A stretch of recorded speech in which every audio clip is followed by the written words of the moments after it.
अब आप बात बताइए, मेरी बातों में इतना रस लेकर हंस लेती और इधर उधर करने की कोई जरूरत ना है। बाद में खूब हंसी हंसता हूँ, घर जाके खाट में सोच हंसते रहिए। चलो भाई,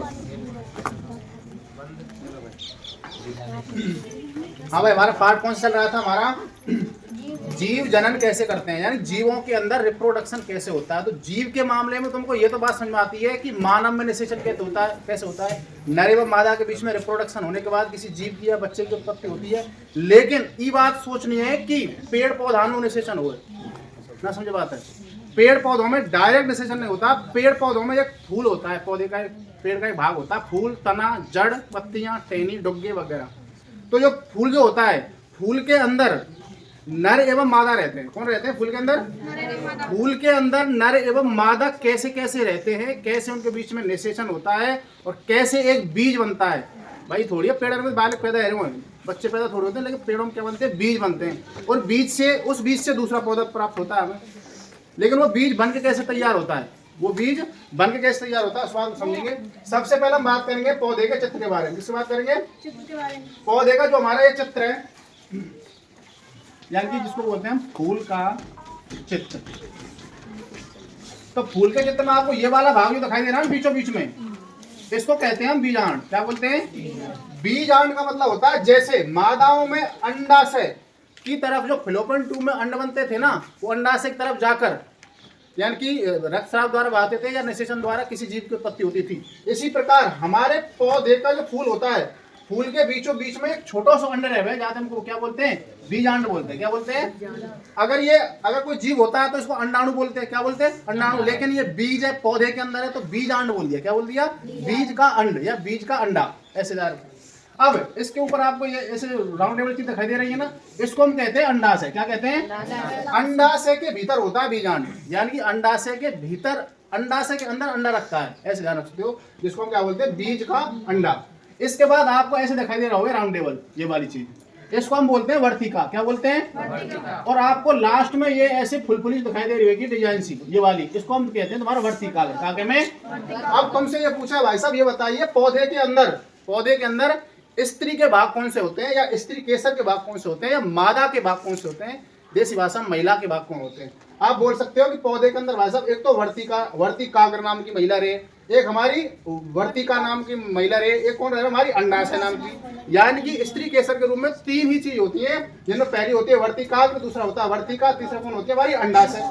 अब पौधे के फूल के अंदर महिला तो हो गई, अब पुरुष भी होना चाहिए। पुरुष का नाम होता है हमारा पुंकेसर। क्या नाम होता है उसका? नाम पुंकेसर के दो बालक ध्यान रखेगा, पहला होता है परागकोश और दूसरा होता है तंतु। परागकोश आपको ये वाला चित्र दिखाई दे रहा होगा राउंड टेबल से, ये वाला, इसको कहते हैं परागकोश।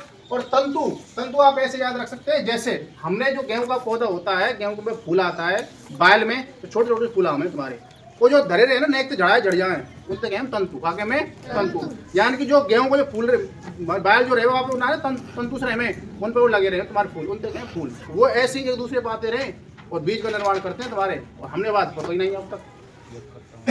तो आपसे को पूछेगा कि पौधे में स्त्री केसर भाग तुम्हारे वर्तिका और अंडाशय, और पुंकेसर या नर जो होते हैं वो कौन होते हैं? हमारे परागकोश और तंतु। या तो परागकोश और तंतु किसी दूसरे फूल से आएंगे, या फिर वाई फूल में मिल जाएंगे। मैंने आपको बताया था ओवेलिंग कौन कौन है हमारे, ओवेलिंग उदाहरण बताए थे मैंने आपको, सरसों गुड़हल। सरसों के और गुड़हल के फूल में वाई में तो नर रहे, वाई मादा रहे, वाई में तो नर रहे और वाई में मादा रहे। लेकिन पपीता अमृत तरबूज का बताओ, अलग अलग फूल बने, एक फूल मिलेगी महिला, एक फूल मिलेगा पुरुष, एक मिलेगा नर, एक मिलेगी मादा। मादा को या तो नर के पास जाना पड़ेगा, नर को मादा के पास जाना, जब जाकर हमारा पपीता क्या बनेगा? हमारा बीज बनता है, जब जाकर हमारा पपीता बनेगा, पपीता तरबूज वगैरह। अब ये आपको जो दिखाई दे रहा है, ये वाला जो पार्ट, ये है कि डंडी सी है फूल की, गुलाब फूल, इमेजिन दैट यू आर गुलाब फूल, डंडी से ले लो, वो है तुम्हारा। अब आपको ये वाला भाग दिखाई दे रहा है ना आपको, इसको हम बोलते हैं बाह्य दल। क्या बोलते हैं इसको? बाह्य दल। और यहाँ में जो आपकी पंखड़ी सी है, ये वाली इनसे बोले हम पंखड़ी। क्या बोले? पंखड़ी मतलब तुम ये तोड़ के बीचों बीच में राजा रानी निकाले ना छोटे से जो तो राजा रानी हम तो वैसे समझे रहे, लेकिन हकीकत भाई साहब ये तो रहे हमारा कौन? रानी। और ई कौन रहे हो मारो, परागकोश का रहे हो मारो राजा। तो लास्ट में पत्ता ने तोड़ते जाए रानी राजा ने काट दिया मैंने, ऐसे खेलेंगे छोटे छोटे, वही बात हमारी। अब इसमें हमारी प्रक्रिया कैसे चलती है वो समझेंगे, समझ गए ना। उसकी संरचना में कौन होती है, तुम्हारे मादा होती है वर्तिका और अंडाशय, और तुम्हारे परागकोश और तंतु का ध्यान रखना है आपको, पुंकेसर या नर, 2 आदमी, ठीक है साहब। ये तुम्हें याद दिखाई दे रहा है, इसका नाम क्या हमारा बीजांड, ये क्या हमारी अंडाशय, और ऊपर क्या दिखाई दे रहा है आपको, वर्तिका।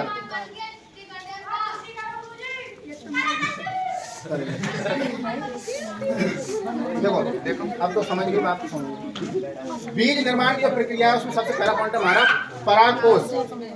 वीडियो बन रही है, इतने वो एक्टर मत बनो, बैठ जाओ।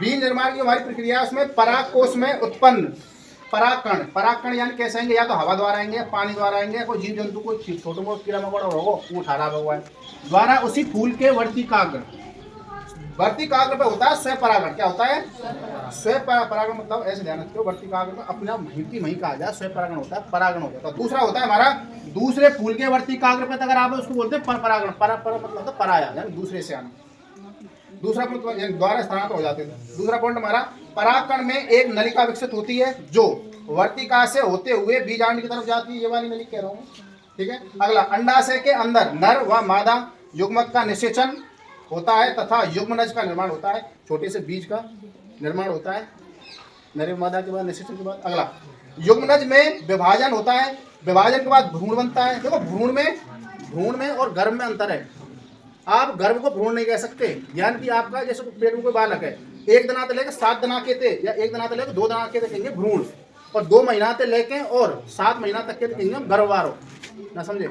तो भ्रूण होता है हमारा, जो मादा जो होती है मनुष्य में, तुम्हारी मादाओं में, यानी कि 2 महीने तक कोई बालक रहे ना पेट में, वहां तक हैं भ्रूण, क्या हैं भ्रूण। वैसे अगर तुम बात करें ना, गर्भ तुम्हारे 2 महीने के बाद ही बनता है, 2 महीना तक मस्तिष्क को निर्माण है, तो ये पेट में मस्तिष्क से बनते समझा समय लगे। छोटे जो बालक रहे ना, हमारे शरीर की तुलना में छोटे बालक को जो मस्तिष्क रहे बहुत ज़्यादा बड़ा रहे, धीरे धीरे बढ़े, पाँव हाथ वगैरह, पीठ वगैरह या पेट वगैरह। बाद में निषेचन द्वारा निर्माण होता है। युग्मनज के विभाजन होकर भ्रूण का निर्माण होता है। भ्रूण का निर्माण यानी बीजांड से एक कठोर आवरण विकसित होकर बीज में बदल जाता है, बीज बन गया। अंडाशय फल में बदल जाता है तथा फूल के अन्य भाग झड़ जाते हैं, यानी फूल में तो क्या पंखड़ी से गिर जाएंगी सबरी, ठीक है ना, बगलनते, और क्या रह जाओ, बीज रह जाओ। ऐसे मान चलो, फिलहाल घिया चल रहा है, घिया चल रहा है, कद्दू चल रहा है, और क्या चल रहा है, उनकी पत्ती झड़ जा फूल में थे, और फिर धीरे धीरे इतना मोटा रह जाता। ये वाली प्रक्रिया चलती है, समझे होंगे, बात कराएंगे तुम्हारे कल, लड़के खड़े हो जाएंगे।